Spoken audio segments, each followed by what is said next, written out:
Thank you very much, Dr. Mansour. Very kind of you to point out my youth. I'm not really that young at all, but I'd like to hold on to that as long as I can. Welcome to all of you to this evening. Forum Australia puts on these fantastic dinners and discussions, and it's all about free-flowing speech and ideas, and I think tonight's going to be about as free-flowing and well, maybe controversial in parts, as it has been for some time, because we've got a clash of cultures and a clash of generations that we're talking about, the theme being mixed up. And I know, it's hard enough understanding one generation, understanding another. I don't think that I'll ever understand my parents, and I don't expect that they'll ever understand what I do and what I think about, and necessarily all of my values and what I get up to day to day. And then once you factor in the difficulties and the lack of understanding that we sometimes have between one culture and another, and you layer all those things together, and it's probably a surprise that any of us know what any of us are thinking or feeling or doing any time ever. But somehow we manage, so there must be some understanding and some intuitive relationship that we build with each other. But there is probably a lot more that we can do to work out what the younger generation thinks, what they want in their life, what the older generation want for the younger generation and for themselves, and how we can bridge community divides and cultural differences from time to time. So that's the sorts of things that we're talking about tonight in this mixed up discussion. And we have a bit of a different format this evening to what has been before. There'll essentially be a couple of the younger generation, some very bright sparks that we have here with us, who will speak first, and then I wouldn't want to say the older generation necessarily. They've got some life left in them. They're going okay.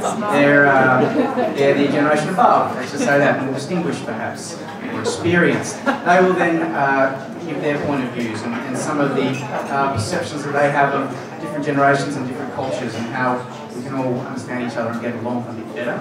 Then there'll be a bit of a break. You can have a chat amongst yourselves, have your dinner, and then everyone will have another chance to respond. And then at the end, we have a gentleman who's a bit of an expert on communities and family services, who will try to somehow take all that has been said to one another and about one another and make it all one distilled, wonderful piece for you all to maybe take something away with. So, as always, there will be plenty of time for questions. We're going to have a good amount of time dedicated to questions and answers at the end of the speeches, but I also have a roving microphone, so if anyone has a really burning question and they really want to get out of their seat and make themselves known, they have a question for someone on the spot, we might be able to facilitate that as well. And I'm told that tonight we have a prize for the best question that gets asked. It's essentially a President's choice. Dr. Mansour will be deciding who's got the best question. And the best question, we're looking for succinctness, something that is quite specific, something that is to the point. We'd like you to think about your questions as the night goes on, and to really hone in on those and make them a little bit pointy and difficult for our experts up here, our experts and just people who live, know what they want and what they feel, and that's what we're going to be telling them about. So I'm sure there'll be plenty of questions to ask, a bit of housekeeping as well. Your food will be served entrees soon, and then main course around about 7 o'clock. Drinks aren't complimentary, so you'll have to order and pay for those yourselves.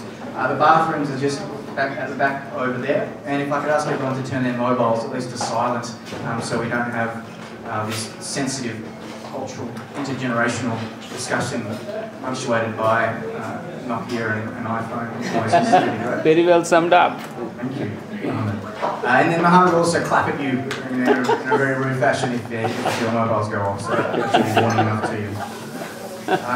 So I think we should start